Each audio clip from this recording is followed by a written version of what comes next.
What happens when silence turns into dominance overnight? No games for 8 months, no rhythm, no warning, and then 19 minutes that shook international basketball. For almost a year, the media has tried to sell you a rivalry, a neck-and-neck battle for the future of women's basketball. But while one player was making history in absolute silence, the other was making headlines in total chaos. Because what happened on a suffocating night in Puerto Rico didn't just break 14 world records.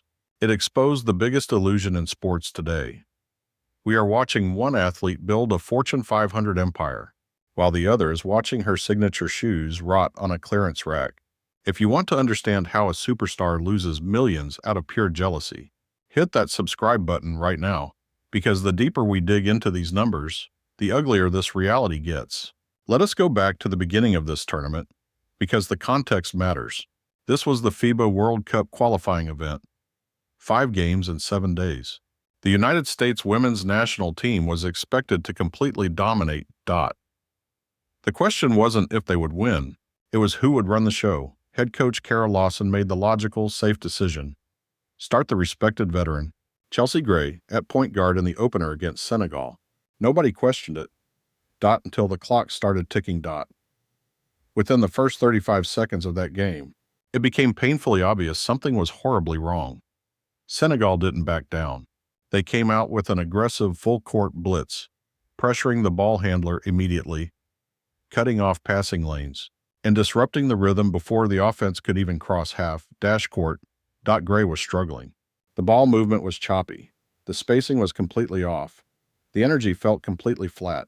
You have a roster packed with the greatest talent on earth, and they were getting rattled. The entire system was stalling out. But that struggle was exactly what needed to happen, because it forced the coach's hand. It forced her to look down the bench at a 22-year-old who hadn't played a real game of basketball in 239 days. Caitlin Clark checks in off the bench. Stop and think about the stakes here. She is making her debut for the senior national team.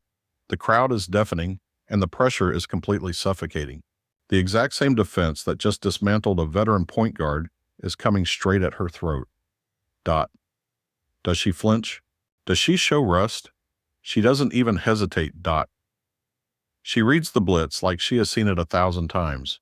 She pushes the pace before the defense can even recover, threading passes to teammates who are barely even finished with their cuts.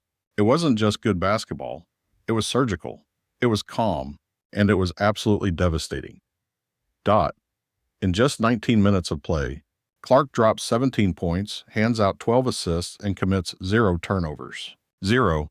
Absolute precision history in real time. Team USA obliterates Senegal 110-46.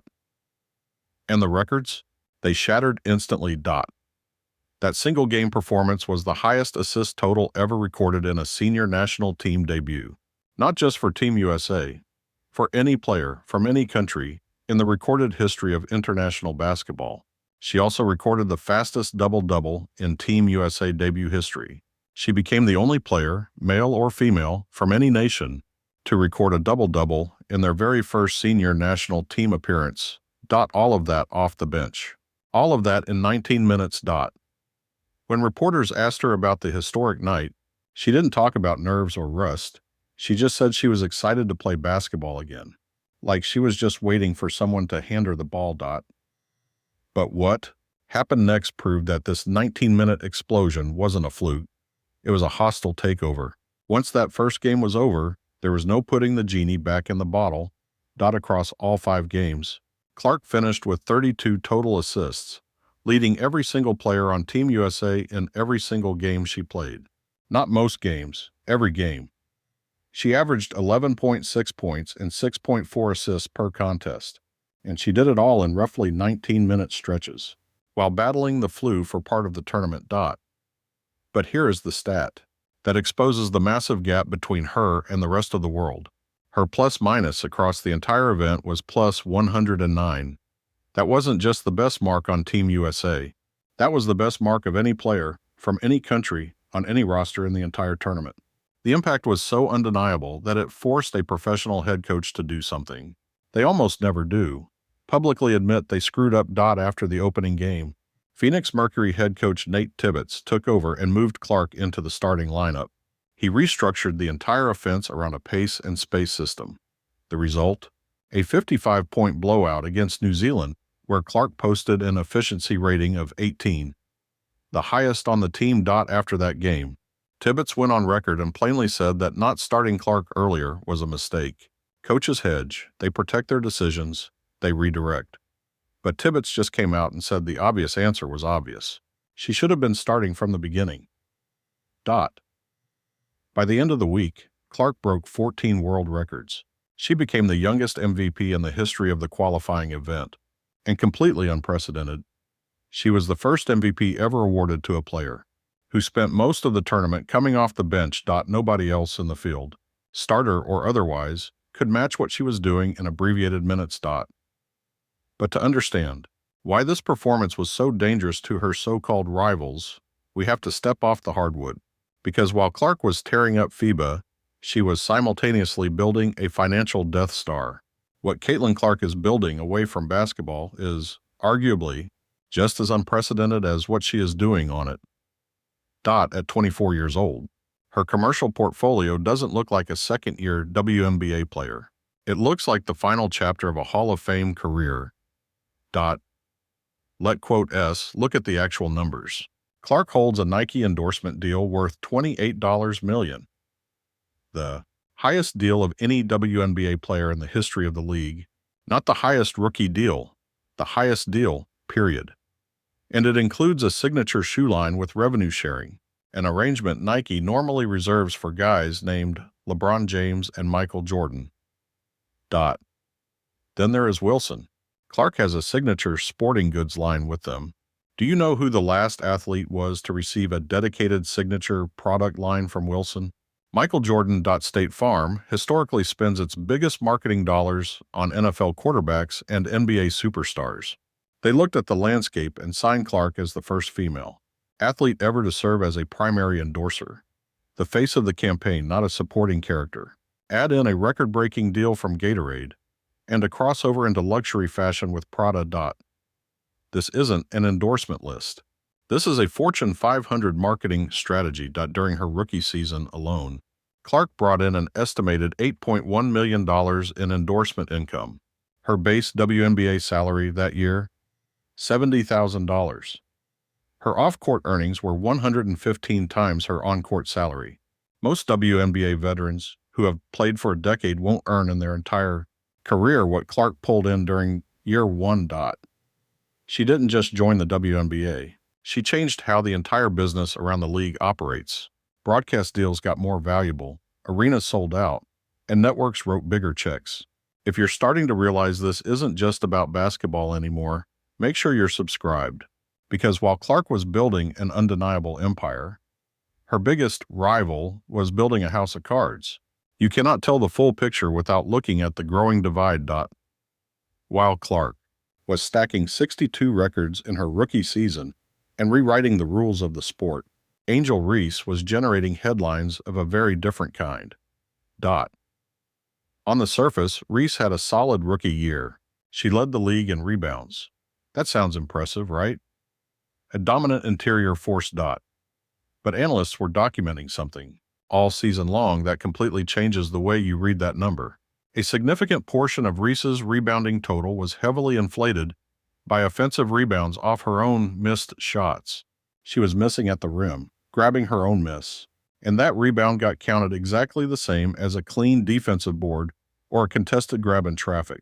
She was essentially getting statistical credit for cleaning up her own mistakes. Analysts across multiple outlets pointed this out all season, and the numbers clearly supported it. So when you put the two rookie seasons side by side, it is not a rivalry.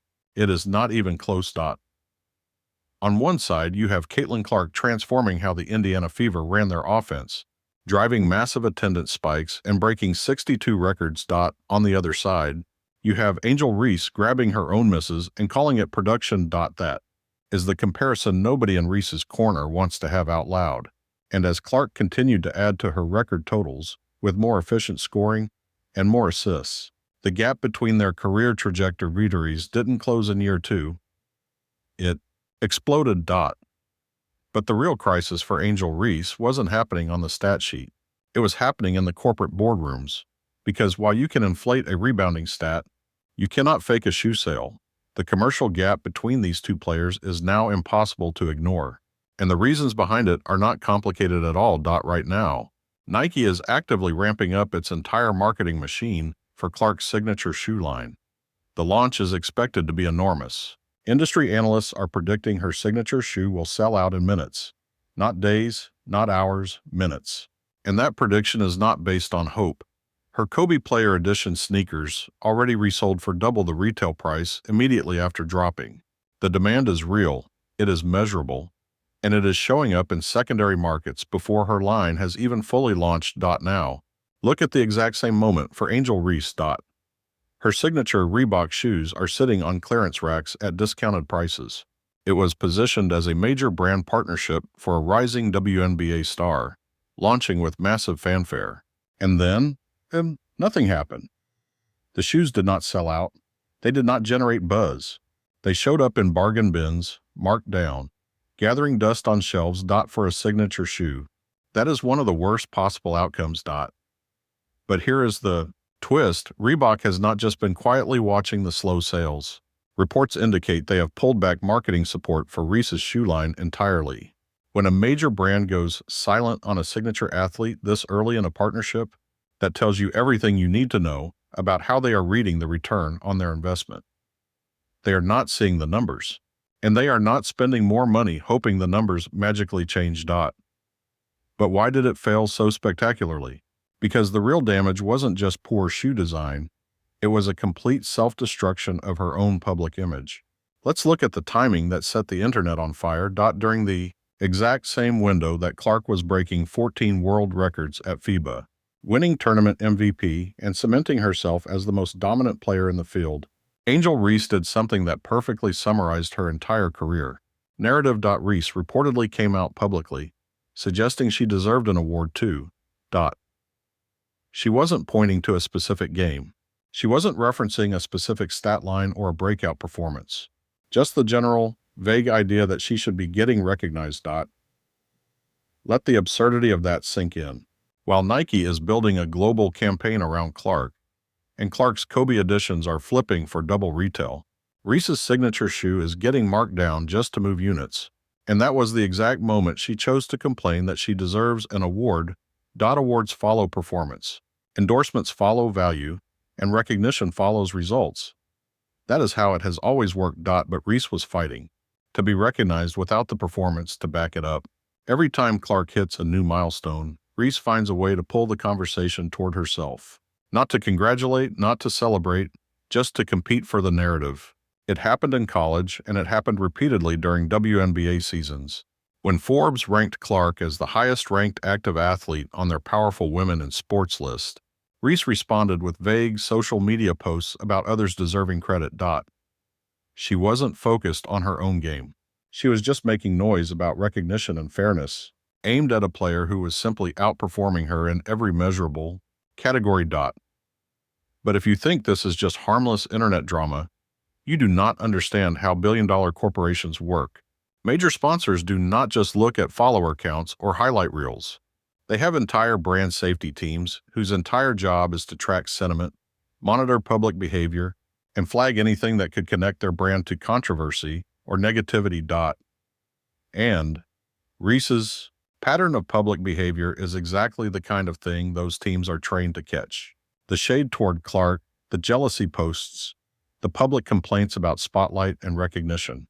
Every single time she does that, somewhere in a corporate office, another brand's legal team is adding a line item to a risk assessment document. That is how the business actually works. Sponsors are not just buying talent, they are buying association. They want their brand next to someone who makes people feel good, someone who represents excellence and composure in winning. When they see a pattern of public pettiness, that is a massive red flag that directly impacts how much money they are willing to put on the table. This is the hidden twist of the rivalry. While Reese was busy trying to win the battle of social media narratives, she completely lost the commercial war. Clark's basketball and business are the same story. feeding each other in a loop that just keeps accelerating.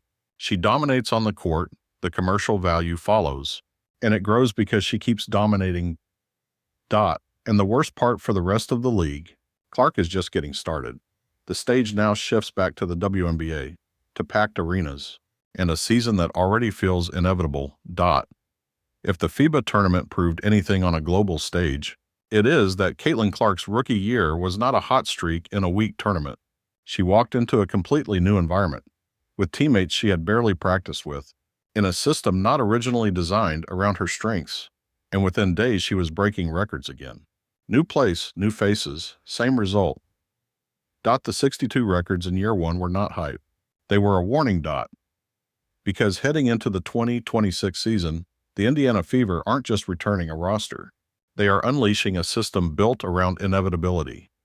The roster around Clark is not a charity case. Aaliyah Boston is one of the best interior players in the league. Kelsey Mitchell is a pure scorer. Lexi Hull does the dirty work night after night. And Sophie Cunningham brings toughness and shooting. When you put Clark's elite playmaking at the center of a group like that, the projection gets really exciting, really fast. The ceiling doesn't exist anymore. It disappears. The Fever are building momentum that doesn't stall, around a player who has already shown that limits don't apply to her. Let's slow this down and look at the board one last time. On one side, you have Caitlin Clark, not just a player, but a force moving through the game with precision. Records falling faster than they can be counted. Systems, teammates, pressure. None of it mattered. The outcome stayed the exact same. On the other side, Angel Reese, a completely different kind of presence. Loud, visible, unfiltered. Not defined by silence, but by reaction. Defined by moments that spark debate, divide audiences, and keep her name in the conversation, whether the actual numbers support it or not. And that contrast is where this story actually lives. This was never just about a FIBA tournament, or a stat line, or a single week in Puerto Rico. It is about something much bigger. Who gets validated by performance, and who fights to be recognized without it? Who controls the narrative, and who is controlled by it? If the last 2 years have proven anything, it's that the gap between expectation and reality is exactly where legacies are decided. As the lights come back on and the stakes rise higher than ever before, ask yourself this: when the story of this era is finally written, will it be about true, generational talent, or about who tried to convince the world they had it? The media will always try to sell you a fake rivalry to get your clicks. If you want the actual truth behind the numbers, the business, and the game itself, hit subscribe. We don't do hype here, we do reality. See you in the next one.